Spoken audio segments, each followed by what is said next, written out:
Hello, ladies. I was hoping to be able to get this to you earlier, but quarantine got in the way. Instead of going through the questions, because we can't really have a lot of discussion on that, I thought I would just give you some of the stuff that I found. Okay, so day one, it's the man with the unclean spirit in the synagogue. I hope you enjoyed what you saw there. Here are some interesting things that I found about the synagogue. So one of the questions I had, how did Jesus get to teach in the synagogue? Well, he was a popular preacher and a teacher. People call him different things.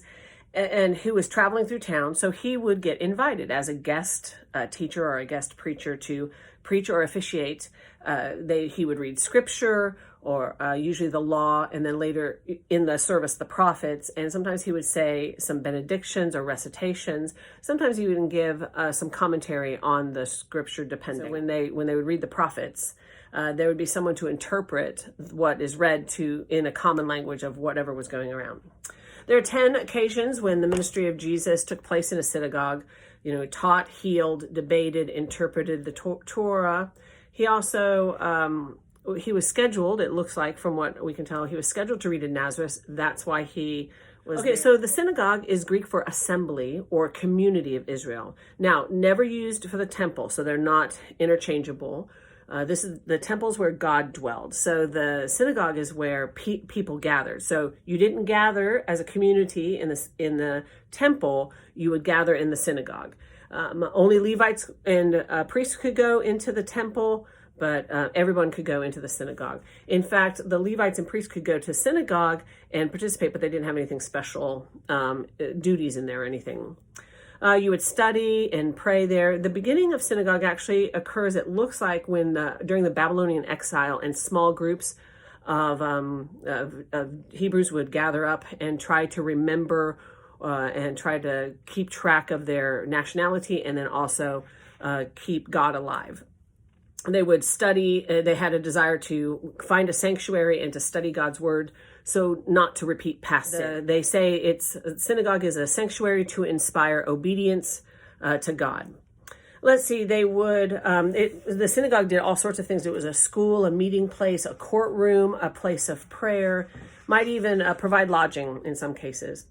Early church patterned itself after the synagogue. It did all those same things.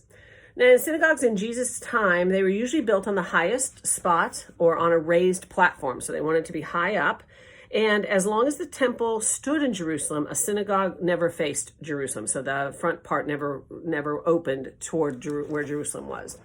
The front facade had 3 doors, and there were 3 benches around the outer edge, and then they would have a platform in the front. And there would be benches for the rich people. Poor people sat on the floor. They had a Moses seat in the front, and that's for the reader of the Torah. So he was taking the place of Moses, and so he would sit there. The Torah scrolls were kept in a cabinet, if on site, but a lot of times they weren't. So they'd be kept in a special chest that was taken care of by the Hazam.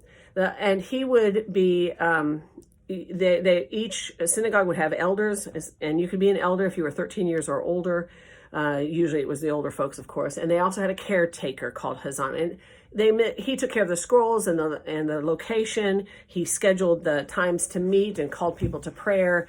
Sometimes they mistakenly called the ruler of the synagogue in the Bible, but that was just because he took care of everything. So he was kind of in charge, even though he was underneath the elders. Let's see, Jesus talking in the temple at 12 years old wasn't unusual. That was fine for Jesus as a 12-year-old to talk to elders there, but it was the way he was asking his questions, apparently, that made him unique. Boys and girls went to synagogue school starting at age 5. And the boys went till they were 15, but girls were already married by then. So by that point, they were already out. They usually memorized the Torah. And if they went and were really gifted, they could stay in school. And then they would, if they were super gifted, then they went to live with the teacher or went to live with the rabbi, their rabbi, to learn from them. Okay, day 2, the man with the unclean spirit in the graveyard. There was some awesome stuff there. In fact, there's some stuff that suggests the Enneagram in that part to read. All right, so I have something to show you. I have the Sea of Galilee. Do you see that? I think it's backwards. Anyway, Sea of Galilee. And I wanted you to see that this is where some people said that the Gennesaret was clear down, and they went from Capernaum clear down. Well, that's great, except they were several miles away from the water here, and even further here, there was another one that was suggested down here. So the Origen, a Christian historian, suggested that there was something here, a town here that had the same type of name, and that you could still cross the sea this way, and it was in the mountains, and it had high ridges and high hills. So he thinks it was there where it had so many, and that was also that was also in part of the Decapolis, which would have been a Greek city. And remember, the Greeks they raised pigs. And so it couldn't have been amongst the people of Israel, because Israel's would never have had a pig herd. It's such an unclean thing. So it had to have been outside. They were Gentiles. We know that they were. It says that they were. And there's still controversy of where that city is, whether it was clear to the bottom or over a little bit. It was 20 kilometers from top to bottom. And then the wind went from, let's see if I can see my thing here. The wind went from this way, kind of like that.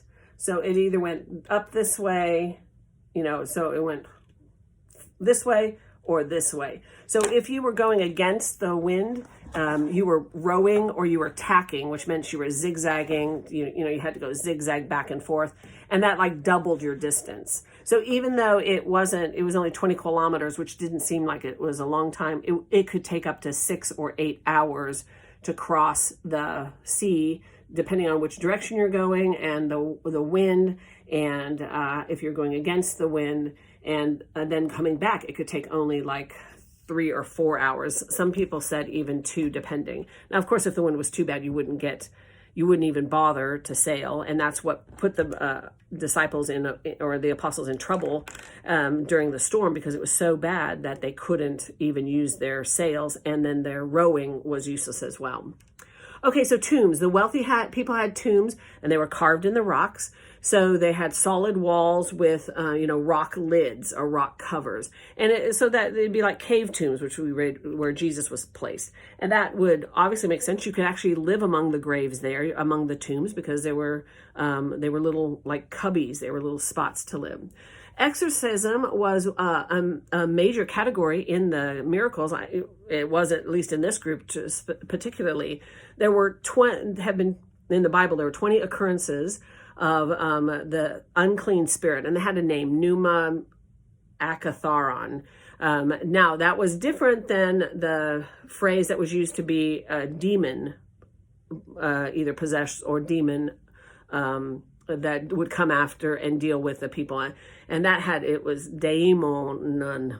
Don't unspell it, but it would take too long. So if you're possessed by demon, it was a different word. And let's see, that was it for that. I thought that was really interesting. All right, day 3. That was when another demon-possessed man came, and Jesus healed him and healed the sick. And remember, it was nighttime, so it was after Passover, and we talked about that in the text that we were given. So I had to look up Jewish exorcism. So the tradition, there's quite a lot about it, really. The Christian scholar Origen credits Jews with a special talent for exorcism. So they were ones that could really get those unclean spirits out.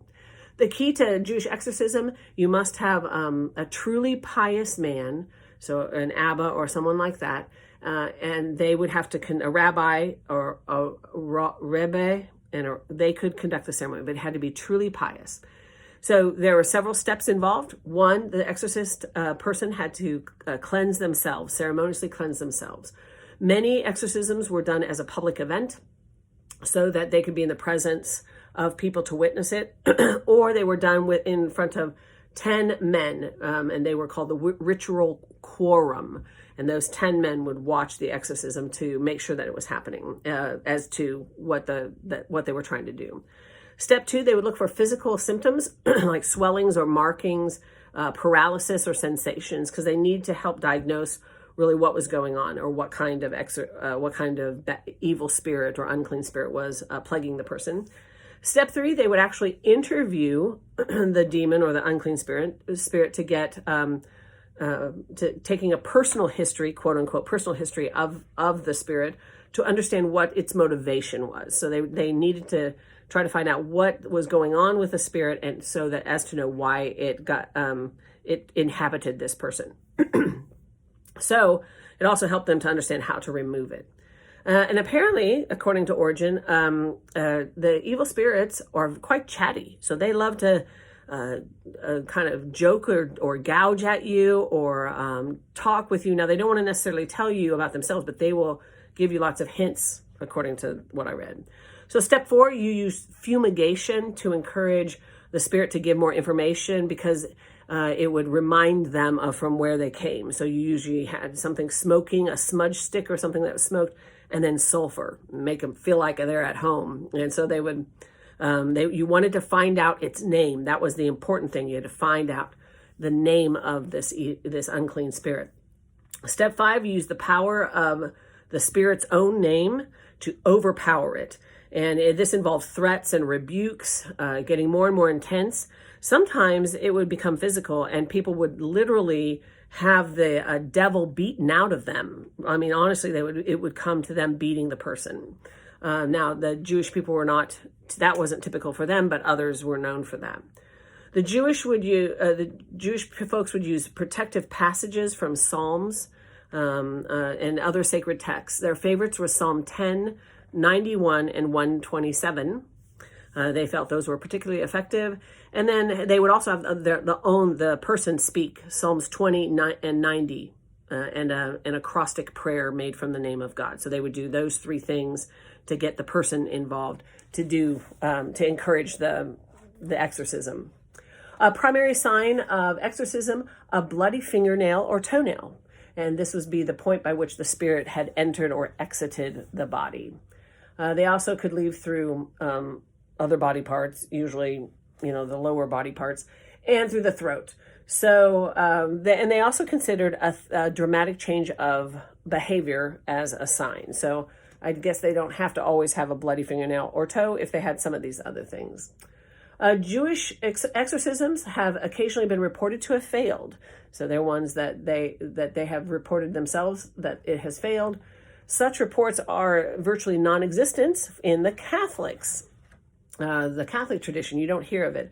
Now, granted, Jews are very, very self-critical, so it may not be the amount of accurate reportings. It just may mean that what they view as being successful may not be what we would say. We would be a lot kinder.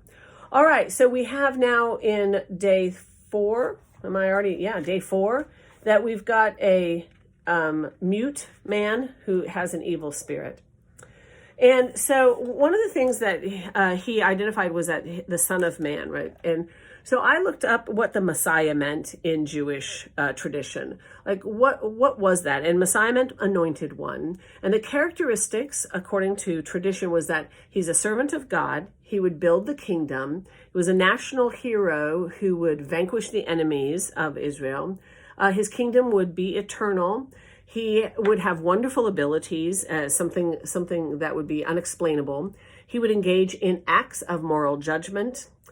He would be a light unto all nations, and his success would be the result of spiritual stuff, not violent actions. A stricken and suffering figure who would bear the pain of society. He would be a scion of the house of David, and we do not know exactly when he would appear. That really shows some of the same characteristics that Jesus had, if you list those out. Now, actually, curiously enough, this information came from the Israel Ministry of Foreign Affairs. So this is actually on their website. And they also show that the list of attributes of Jesus. Now, curiously enough, there's been a number of what Jewish people would call the false messiahs. And really the one that they liked the best came about 100 years after Jesus. His name was Bar Kokhba. It's interpreted as son of a star, And he was a popular Messiah that people actually actively called him a Messiah. He led a uprising against the Romans. He overtook Jerusalem from them. He resumed sacrifices in the temple area. He made plans to rebuild it, and he established a provisional government and even started to issue coins. So they really felt like he was the one. And then he was captured, and Jerusalem was recaptured, and he was killed, and so he was considered a false Messiah. But really, this is what the Jews really wanted in a Messiah. And we know that from, the Bible, the way that they treated Jesus. But it was interesting that we actually have an example where he was a popular choice and people wanted to follow him. And it was only after he died that they felt like he was no longer befitting of that. Okay, so then we have the demon-possessed boy where the dad had come and asked for healing, and the apostles or disciples couldn't heal him. And we have different accounts of that, so we had to look at all of those accounts. And I was really actually started to look up how many kids did an average family have, because I thought this was really curious. He was an only child, and we've seen several other moments where we've had only children. So on average, a typical Jewish peasant would have 4 to 8 children. Of course, not all of them would actually live throughout their adulthood. But then it came up with the numbers of how the followers of Jesus grew. So in 30 CE is now the name that they use instead of AD. Jesus' ministry ends. There's about 20 to 30 people. Now, we're not counting all the people that healed, that there was just this little group of folks, so 20 to 30. By 50 to 60 AD, which is when the letters were being written, that the Christianity had spread over the area, ancient Greece to Rome itself. The quality of the New Testament writings suggests that these people were well educated, as before that, they may or may not have been super educated, but now we're seeing some well educated folks. By the time Paul was writing, the Gospels had started, and the Gospels had started to be written. They were written a little bit later, according to tradition. Christianity had gone from a small group Jewish sect of peasants to a diverse demographic group. And then by the 300s AD, 5% of the population of Earth was estimated, which would be about 3 million people, were Christians. And that's where we get the Nicene Creed and the meetings, when it became a law, when Christianity became popular in the Roman Empire. Okay, so then I looked up what is a father's house like? If you have a group of people, what does that look like? And so here's the divisions: nations, tribes, clans, and then father's house. In the father's house, he would be the head, the oldest male there, so he'd be the patriarch, the living patriarch, and it would be grandchildren, great-grandchildren, children, all of them would be living maybe in the same house. There could be upwards to 50 people there, and it was quite important to stay together and to not reject your belief pattern or not reject the traditions. So then I looked up, he talked about the faith of a mustard seed. So I looked up a mustard seed, and I found this is curious. Mustard seeds, there are 3 types: black, brown, and white.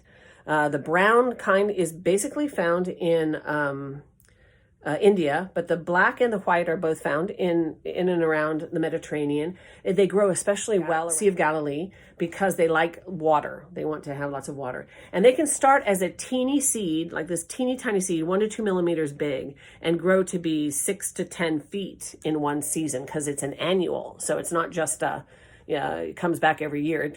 You have to plant it every year, or it has to be planted. It does. It's not in a lot of Jewish foods. I couldn't find any recipes for true ancient Jewish food with mustard in it.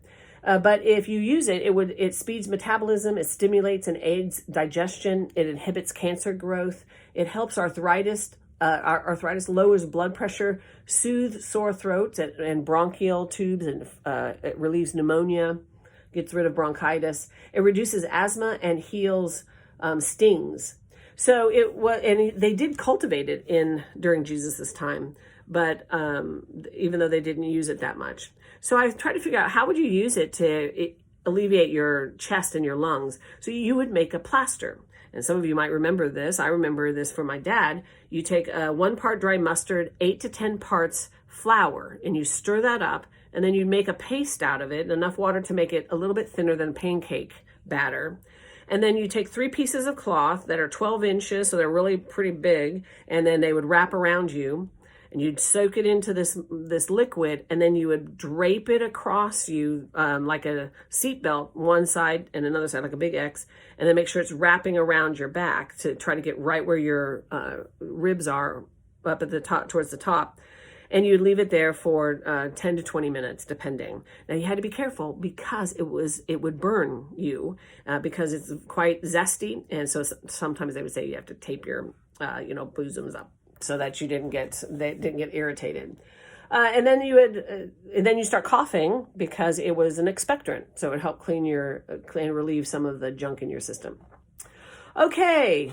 Is that everything? Did I hit everyone? Yeah, I think so. Well, I hope you had a great visit with Jesus this week and with the Word. I've had a great time just looking through all of this and going on all these rabbit trails, and then also answering the questions and pondering stuff. But it's been really amazing to actually stop and take some moments and do some digging. I hope you guys are doing that as well. I've been praying for y'all. Let us know if you need some help. And if you have a chance, just go ahead and respond some prayer requests, or if you have something that's going on in your life that you're really, you've seen Jesus work really well in during this scary time that we're self-quarantining, let us know. Just go ahead and email that. And we'd like to rejoice with you, and we'd like to pray with you. All right. Love you all. See you later. Bye.